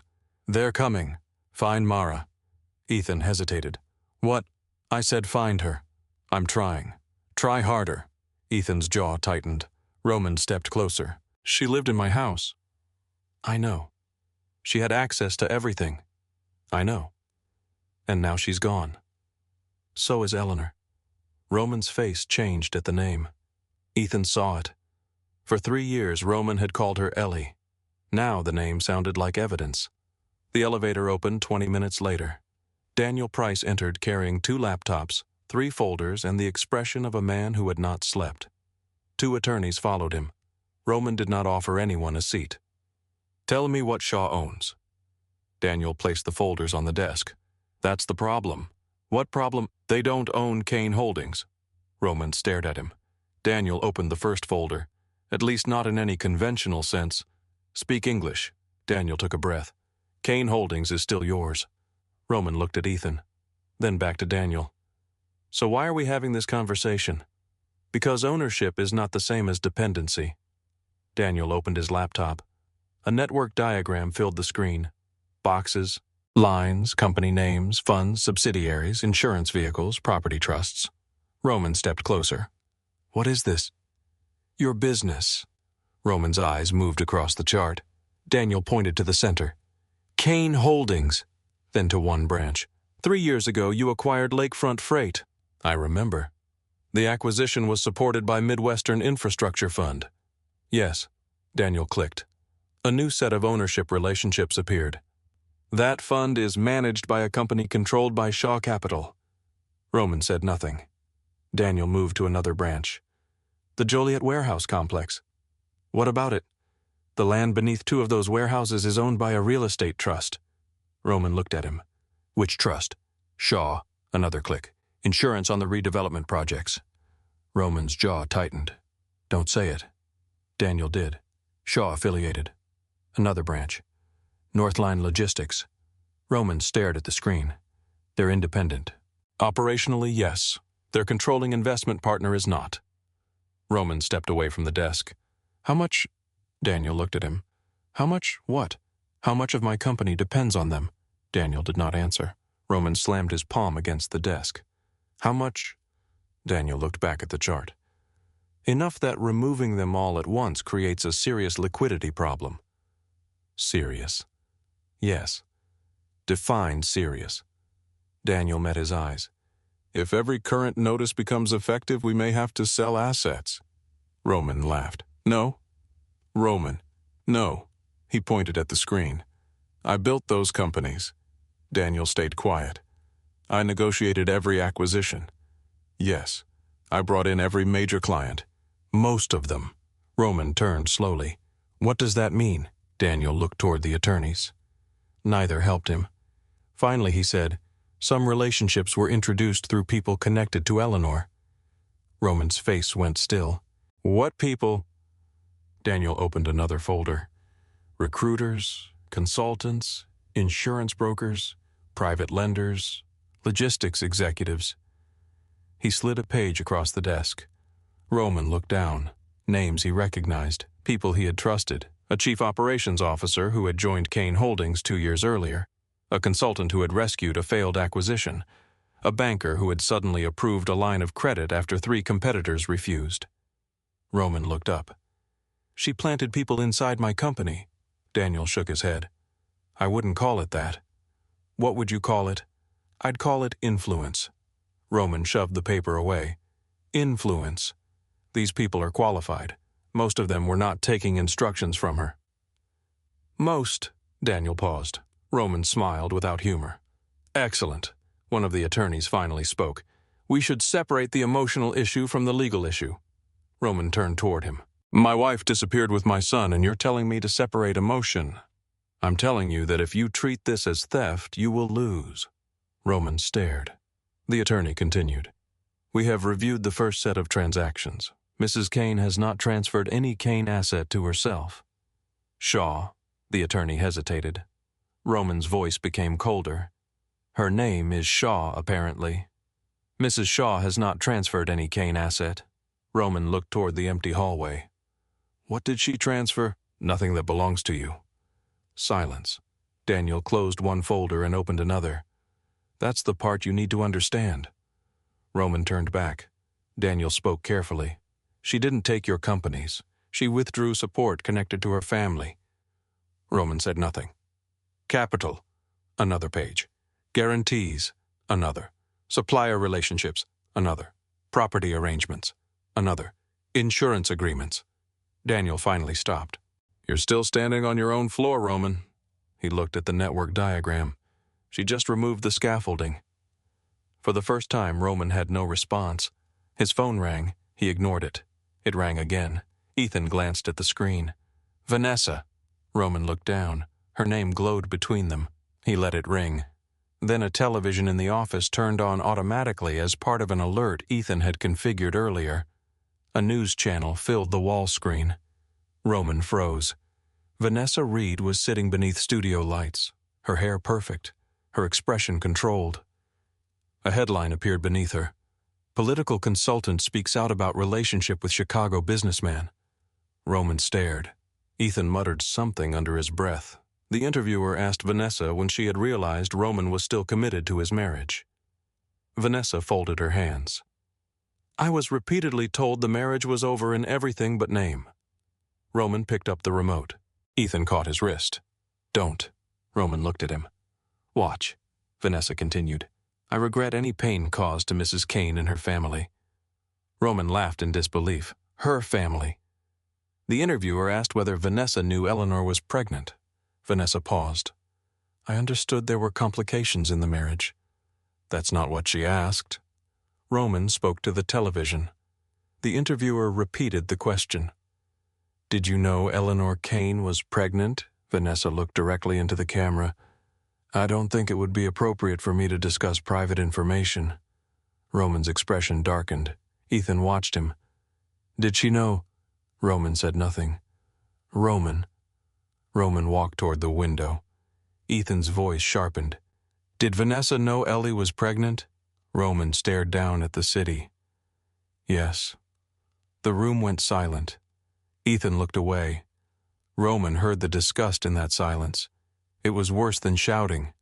He turned off the television. Find out who booked that interview. Daniel looked at him. Why, so I know who is working against me, Ethan laughed. Roman turned. What? Listen to yourself. Roman stepped closer. Careful. No, you be careful. Ethan's anger surfaced. Your wife nearly died while you were in a hotel room with another woman, and your first instinct is still to identify enemies. Roman's face hardened. She is controlling the narrative. Maybe the narrative doesn't need controlling. Roman grabbed Ethan by the front of his jacket. The room froze. Ethan did not resist. He simply looked at his brother. You going to hit me because she won't answer your calls? Roman's grip tightened, then loosened. He released him. Ethan straightened his jacket. Good. He walked toward the elevator. Where are you going? Home. We're not finished. I am. The elevator doors closed. Roman stood alone with Daniel and two attorneys who suddenly found the folders very interesting. By morning, the first lender had called. By noon, 3 vendors wanted revised terms. By evening, Kane Holdings had lost an insurance partner on a construction project worth $80 million. Roman spent the next day moving from meeting to meeting. He did not sleep. Every conversation sounded the same. We value our relationship. We are reviewing our exposure. We remain committed to an orderly transition. Professional words for abandonment. At 4 in the afternoon, Roman was standing over Daniel's desk when the office doors opened. Margaret Kane walked in. No one had announced her. No one ever did. Roman's mother wore a dark wool coat and black gloves. At 60, Margaret Kane carried herself with the cold dignity of a woman who had survived 35 years inside a family where weakness attracted predators. Daniel stood. Mrs. Kane. Leave. He looked at Roman. Roman nodded. Daniel left. Margaret removed her gloves. Roman poured himself whiskey. You look terrible. I've had a difficult week. Margaret's eyes moved toward the glass. So has your wife. Roman stopped pouring. Do you know where she is? Yes. He turned. Where? Margaret said nothing. Mom, sit down. I don't need to sit. Then stand and listen. Roman put down the bottle. Is she at Shaw's house? Margaret ignored the question. How is the company? Roman laughed bitterly. That's why you're here. No. Then why? Margaret studied her son for a moment. What does your son look like? Roman stared at her. The question was so unexpected he almost did not understand it. What? Your son. She spoke slowly. What does he look like? Roman's mouth opened. Nothing came out. Margaret's face tightened. You've been back in Chicago for almost 3 days. Mom. 3 days. I have been trying to find them. No. You have been trying to find Eleanor. She's with him. With your son. Roman looked away. Margaret stepped closer. You asked your brother what Eleanor took.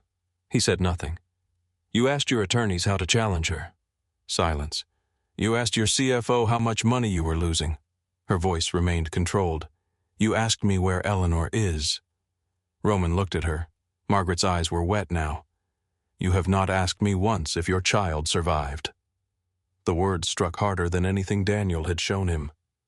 Roman looked down. Margaret reached into her bag. She took out her phone. For a moment, she simply held it. Then she turned the screen toward him.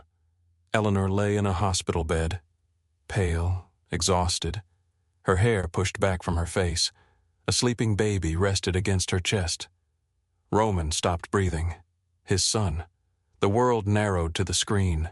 Dark hair, tiny nose, one hand pressed beneath his cheek. Roman reached for the phone. Margaret pulled it back. No. His eyes snapped to hers. Mom, you don't get to touch a photograph and pretend that makes you a father. Roman's face changed. Give me the phone. No, please. Margaret stared at him.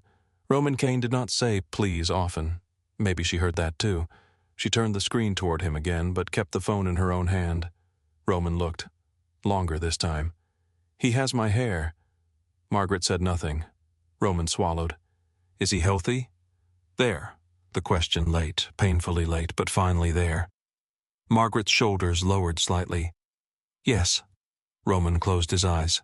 Was she? He could barely say it. Was Eleanor okay? Eventually. What does that mean? It means she lost enough blood that your mother spent an hour wondering whether her grandson would grow up without his mother. Roman stared at her. Margaret continued.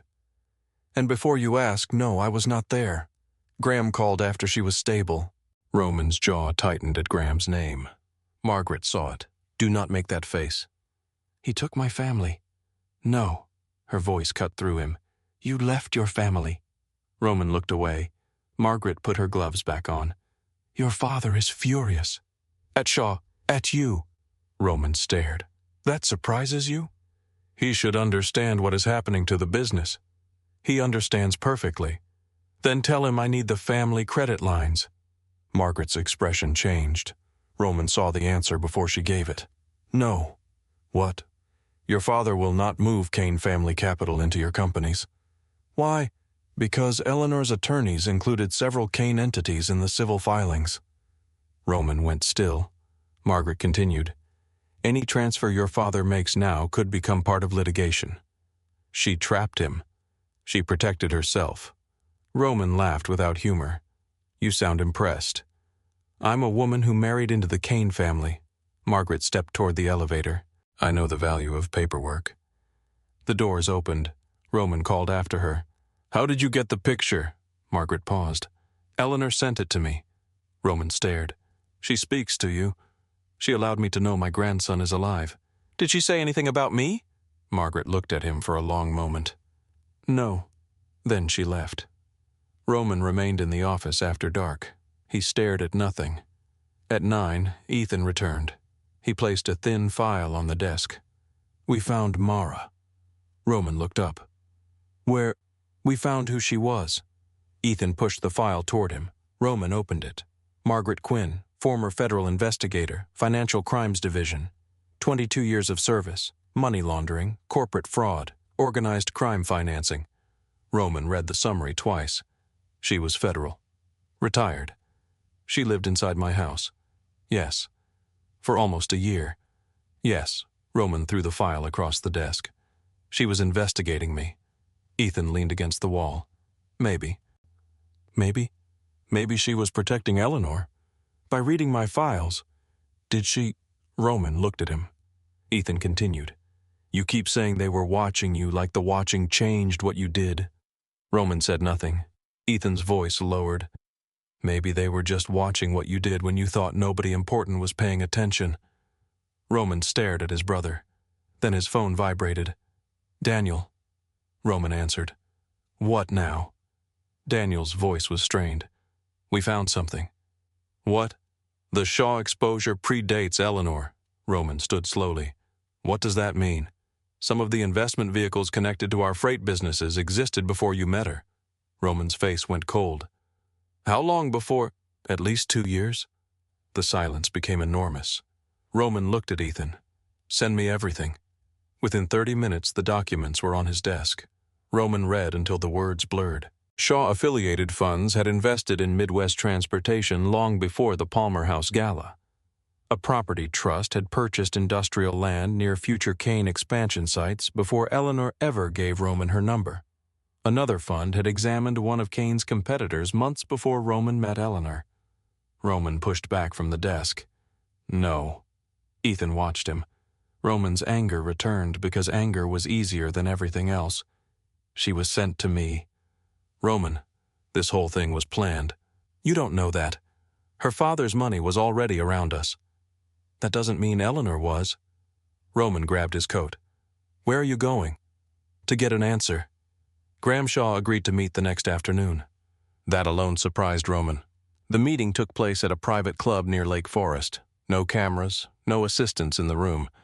Graham sat beside a fireplace with a cup of coffee. Roman entered without greeting him. He dropped the documents onto the table. Was she sent to me? Graham did not look at the papers. No. Don't lie to me. Graham lifted his eyes. That sentence carries less weight in my house than it does in yours. Roman stepped closer. Your money was surrounding my businesses before I met your daughter. Yes. Why? Because Chicago is not the center of the universe, Mr. Kane. Roman stared. Graham took a slow sip of coffee. Shaw Capital has invested in Midwestern transportation infrastructure for 15 years. Roman looked down at the documents. The property. Purchased because freight corridors appreciate. The funds. Created because pension money likes infrastructure. The logistics companies. Profitable businesses existed before you discovered them. Roman's jaw tightened. So Eleanor just happened to walk into my life. Yes. I don't believe you. Graham set down the cup. I did not want her anywhere near you. Roman remembered Eleanor's description of a distant father. Another lie. Then why help me? I didn't. Your money did. My daughter did. Roman went still. Graham leaned back. Eleanor discovered the overlap after she had already begun seeing you. Roman said nothing. Do you know what she did first? What? She stopped us from buying you. Roman frowned. Graham slid another folder across the table. Roman opened it. A proposed acquisition, Kane Freight Assets. Shaw Capital had considered taking a controlling position 2 years earlier. The deal had been rejected. Eleanor's signature appeared on the internal objection. Roman read the note. Strategic conflict. Preserve independent operator. Do not pursue control. He looked up. Graham spoke quietly. She knew you would never forgive her if you discovered her family owned the company you thought you were building. Roman stared at the paper. So instead she hid it. Yes. She lied to me. Yes. Graham did not defend her. That irritated Roman more than an argument would have. She put a federal investigator in my home. After your behavior gave her reason to be afraid. Afraid of what you might do if she left. Roman stood straighter. I would never hurt Eleanor. Graham looked at him. You abandoned her while she was bleeding. The words ended the argument. Roman looked away. Graham continued. She was wrong to hide her identity for as long as she did. Roman looked back. But do not confuse her lie with yours. You don't know anything about my marriage. I know she tried to tell you. Roman's face changed. What? Graham opened another folder. Not documents this time, dates, notes. He invited me to dinner once, Roman said slowly. Graham nodded. She invited you? Roman remembered. A Thursday. Eleanor had asked him to drive north with her. Roman had canceled because of an acquisition meeting. Graham continued. She tried again after your first anniversary. Roman remembered Eleanor asking whether he ever wanted to know more about her family. He had said there was plenty of time. She asked you what you would think if she had more money than you. Roman's eyes narrowed. He remembered laughing, telling her money did not suit her. At the time she had smiled. Now he remembered the silence after. Graham's voice remained quiet. 2 months before Noah was born, she intended to tell you everything. Roman stared at him. How do you know? Because she called me afterward. After what? You walked out of dinner to take a call. Roman felt something drop inside him. He remembered that night. Eleanor had cooked. She had asked him to sit down. She had said she needed to talk about something important. His phone had rung. Vanessa. He had left the table. He had never asked what Eleanor wanted to say. Graham stood. She hid the name. His eyes settled on Roman. You ignored the woman. Roman said nothing. There was nothing to say. By the time he returned to Chicago, Kane Holdings had received 2 more termination notices. Daniel met him in the conference room. We need to sell something. Roman removed his coat. No, we are running out of options. Borrow. Against what? Roman looked at him. Daniel pushed several reports across the table. Asset values are falling because everyone knows we're under pressure. Then we wait. We don't have time. Roman walked toward the windows. Below them, traffic moved along the river. The city he had spent his life trying to own suddenly looked indifferent to him. Daniel spoke behind him. The South Loop Hotel project needs capital by Friday. Find it. The freight division needs new insurance. Find it. The bank wants additional collateral. Roman turned. Then find it. Daniel's frustration finally broke through. From where? Roman stared. Daniel lowered his voice. For 3 years, every time we reached a wall, a door opened. Roman said nothing. We thought it was you. Daniel swallowed. You thought it was you. Roman's eyes hardened. Daniel did not back down.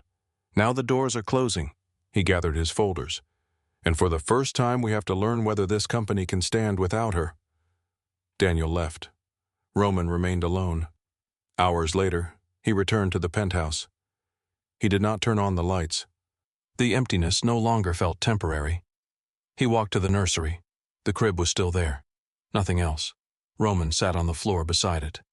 For a long time he stared at the place where a dresser had once stood. He remembered Eleanor folding baby clothes. He remembered passing the doorway while she held up 2 tiny shirts and asked which one he preferred. Roman had answered without looking. He could not remember what he had said. His phone buzzed. Another bank. He ignored it. A second call came. Attorney. Ignored. A third. Ethan. Roman answered. What? Where are you? Home? Ethan arrived 20 minutes later. He found Roman sitting in the dark nursery. For once, he did not make a joke. He sat against the opposite wall. Neither brother spoke for a while. Finally, Roman said, I can fix the freight division. Ethan looked at him. If Daniel sells the hotel project, we can cover the shortfall. Silence. I can refinance the warehouses. Ethan said nothing. Roman leaned his head against the crib. I can get my company back. Ethan looked around the empty room, at the bare walls, at the crib with no mattress, at the man who had spent his entire adult life measuring survival in territory, money, and control, still asking the wrong question. Roman lifted his eyes. Ethan's voice was quiet. How do you become the kind of man your son should know? Roman stared at him. No anger came, no answer either. For the first time in Roman Kane's life, there was nothing he could threaten, by negotiate or command that would give him what he wanted. And sitting on the floor of the empty nursery, he finally understood that his greatest loss was not printed on any balance sheet. The realization did not change anything overnight. Kane Holdings was still bleeding money. The bank still wanted collateral. The South Loop Hotel project still needed capital. Eleanor was still gone, and Roman still had never held his son. For 2 days he moved through meetings as if his body had remembered how to function without him. He signed documents, took calls, rejected 3 proposals to sell the freight division, agreed to sell 1 smaller warehouse property. He spoke when people expected him to speak. He listened when Daniel explained numbers. But something had shifted. Every time his phone lit up, Roman looked at it before the first vibration ended. It was never Eleanor. On Thursday afternoon, an email arrived from a law firm he recognized immediately. He opened it alone.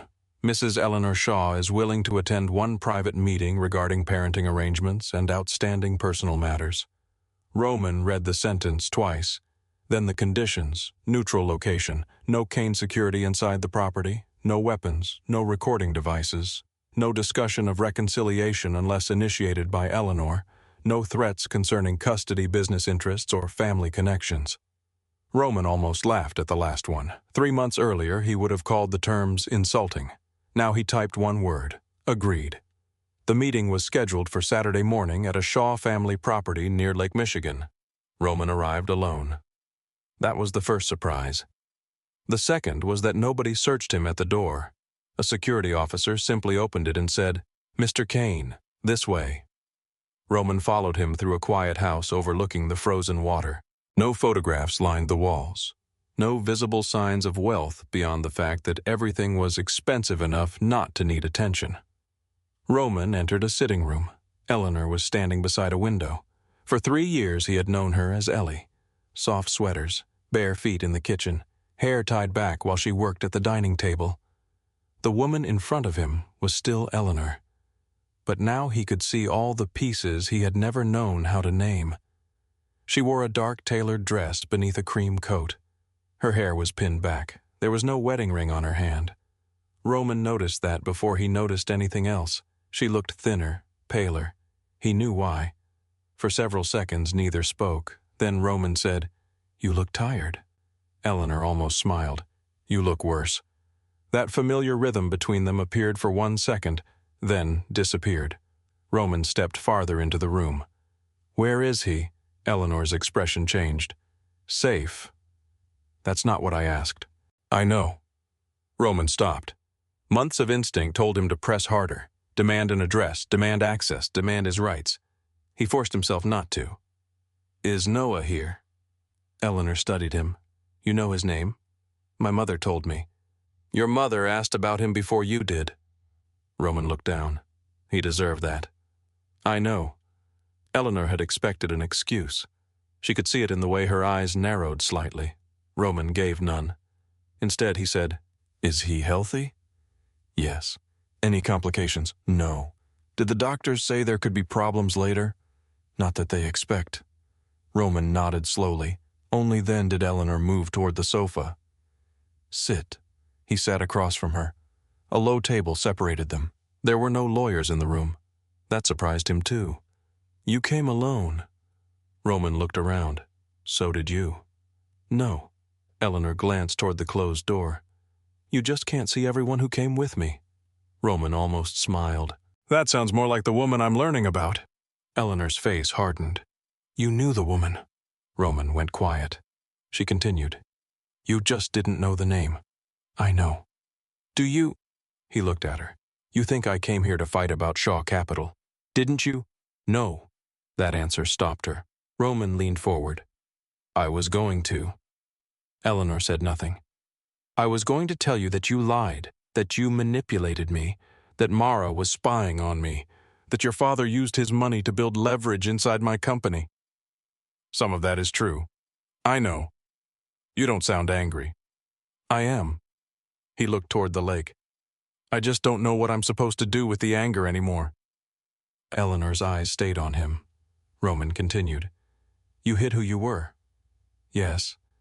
"You let me believe your father barely existed." "Yes." "You let a retired federal investigator live in my home without telling me." "Yes." Roman looked back at her. "Why aren't you defending yourself?"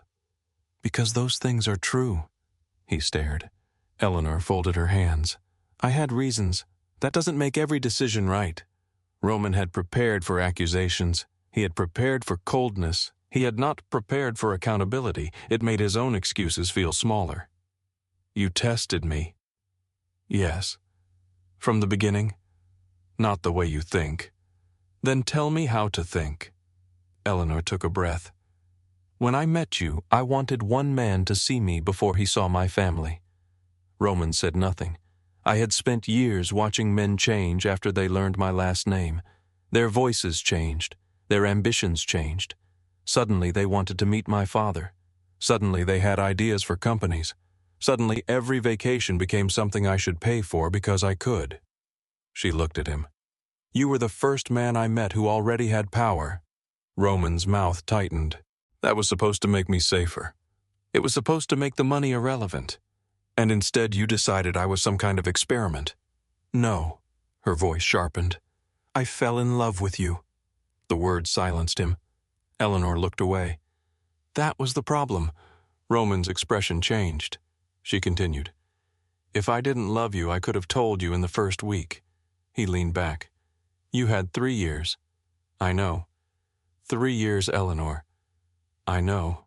"You could have told me." "I tried." Roman looked at her. Eleanor's eyes became colder. "I asked you to meet my father." Roman remembered the dinner he had canceled. "I asked you to come with me to Lake Forest." He remembered saying he had meetings. "I asked you what you would think if I had more money than you." Roman closed his eyes briefly. Eleanor continued. 2 months before Noah was born, I made dinner because I was going to tell you everything." Roman knew what came next. He had heard it from Graham. Still hearing it from Eleanor hurt differently.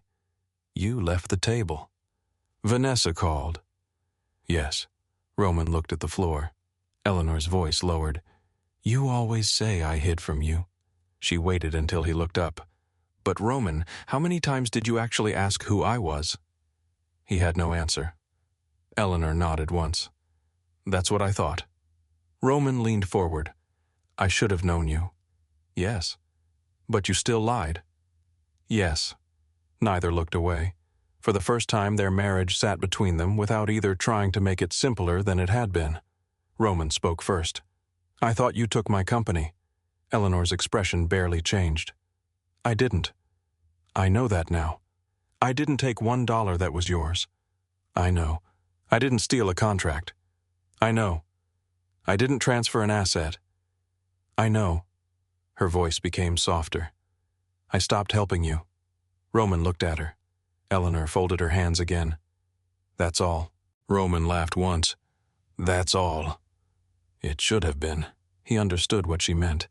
If the empire had really been his in every sense that mattered, removing her should not have crippled it.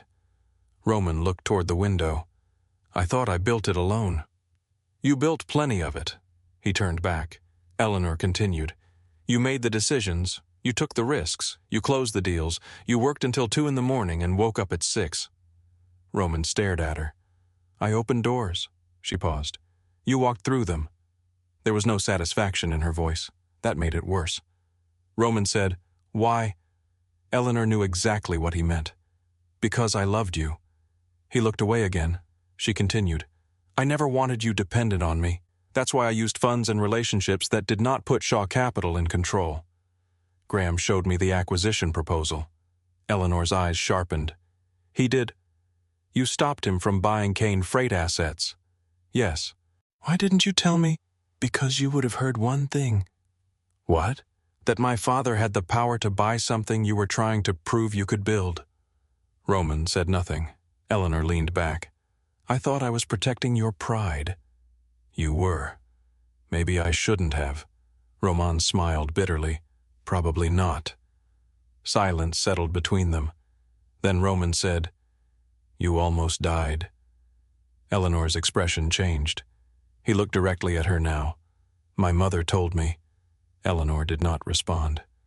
"She said you lost a lot of blood." "Yes." "I didn't know." "You would have if you'd answered." Roman took the blow. "I know. I called you 14 times. I know. The doctor told you not to leave me alone. I know. You promised. I know." Her voice trembled for the first time. Roman saw it. "You think I left because you slept with Vanessa." He did not move. "I left because I was standing in our kitchen bleeding, terrified our son was going to die inside me, and I heard her asking if you were coming back to bed." Roman's face tightened. Eleanor's eyes filled. "I gave you a choice." He closed his eyes. "Come home." The words seemed to return to the room. Roman remembered every second. The hotel, Vanessa, his phone in his hand. The irritation he had felt at Eleanor forcing the confrontation, the certainty that he could deal with it tomorrow. Eleanor's voice became a whisper. "You chose her." Roman opened his eyes. "Yes." Eleanor stared at him. He did not soften it, did not say he was confused, did not say he panicked, did not say Vanessa pressured him. He simply repeated it. "Yes." Tears slipped down Eleanor's face. She wiped them away quickly. Roman's own voice nearly broke. "I chose her." He looked down. "And I will spend the rest of my life knowing exactly what that cost." Eleanor was quiet for a long time. Then Roman asked, "Can I ask you something?" "You already are." For the first time he almost smiled. "Does he look like me?" Eleanor's mouth moved before she could stop it. "Unfortunately." Roman laughed. A real laugh. Small, broken, but real. The sound surprised both of them. Then he asked, "Can I see him?" The room changed again. Eleanor's face became guarded. Roman spoke quickly. "I'm not demanding anything." "That's new." "I know." She studied him. "One meeting does not fix this." "I know." "One apology does not fix this." "I know." "You don't get to walk in here and decide you're ready to be a father because your company is falling apart and suddenly everything feels real." "I know." Eleanor stared. Roman's voice softened. "I don't know how many times I need to say it before you believe me." "Believe what?" "That I know."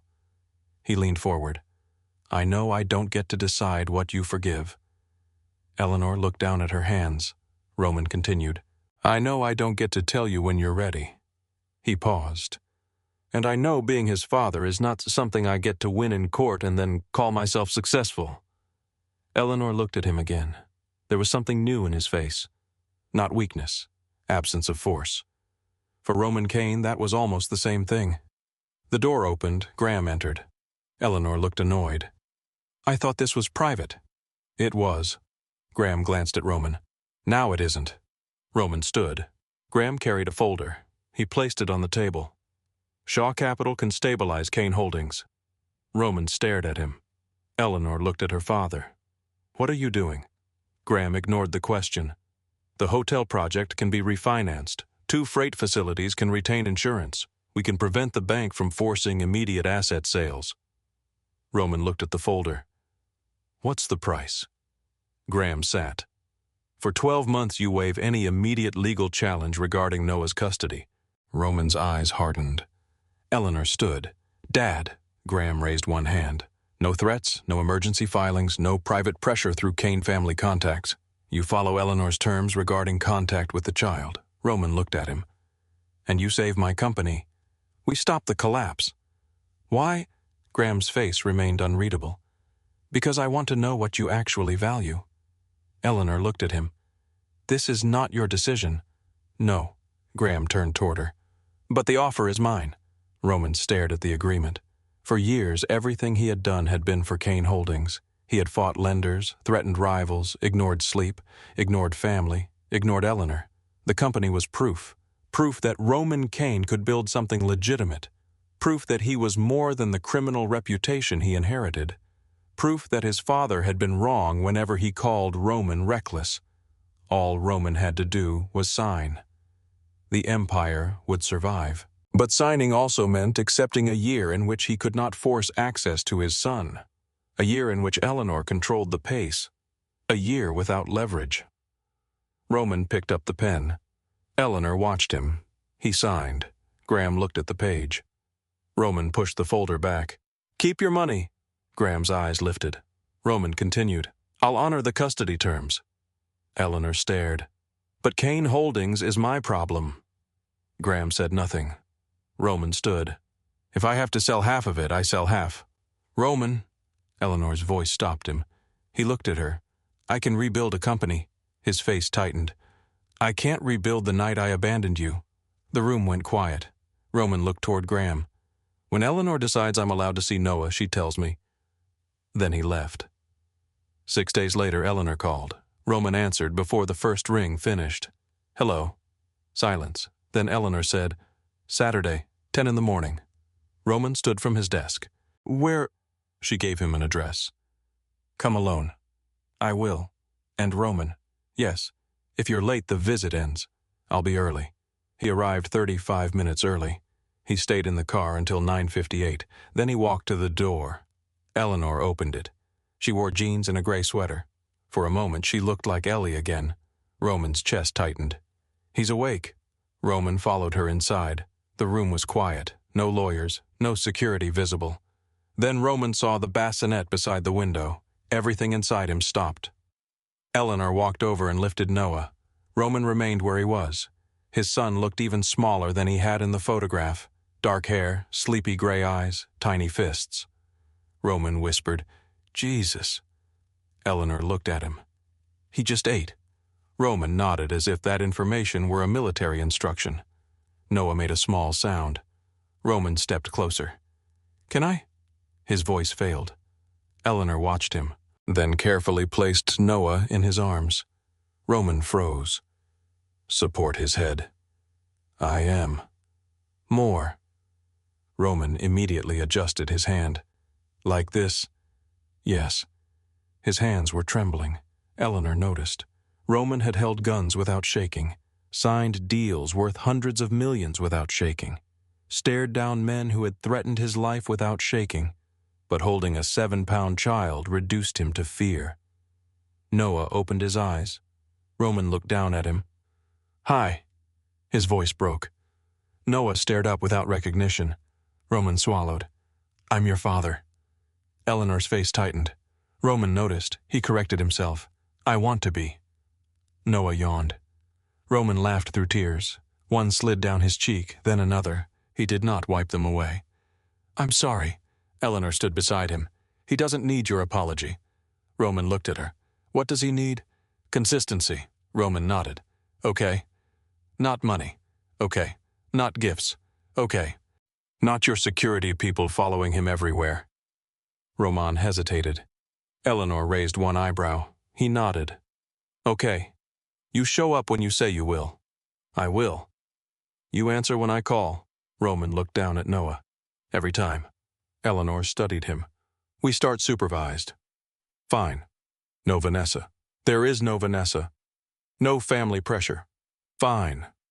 Therapy. Roman looked up. Therapy. Yes. His old instinct appeared for half a second. Eleanor saw it. Roman looked back at Noah. Fine. She almost smiled. Months passed. Kane Holdings did not recover quickly. Roman sold the South Loop Hotel project. He closed one warehouse. 2 executives left. The freight division shrank. For the first time in years, his business became smaller. But it remained his. Every loan came from relationships Roman built himself. Every contract had to be earned again. There were no invisible doors opening.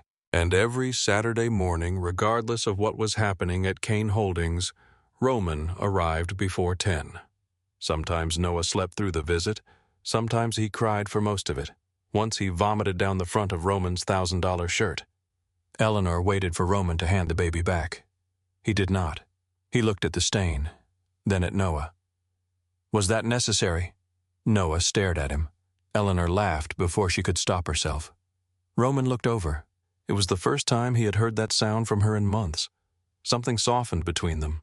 Not forgiveness. Not yet. But something. By winter, visits were no longer supervised. Roman learned how to install a car seat. Badly at first. He learned which bottle Noah preferred, which song made him sleep, which blanket Eleanor always packed. He learned that Noah hated the blue spoon and screamed until Roman found the green one. One evening, Roman returned him to Eleanor's house while snow fell across the driveway. Eleanor opened the door. How was he? Roman carried the sleeping baby inside. He staged a 40-minute rebellion because I gave him the blue spoon. Eleanor smiled. I warned you. You said he preferred green. That's what warning means. Roman carefully placed Noah into the crib. Then they stood beside it. For a moment, neither moved. Roman looked at Eleanor. Can I ask you something? You always do. He smiled slightly. Do you think there's ever a chance for us? Eleanor's expression became serious. Roman did not look away. She could have said no. She could have given him hope. Instead, she chose the truth. I don't know. Roman nodded. No anger, no argument, just acceptance. Eleanor noticed. A year ago, you wouldn't have been able to live with that answer.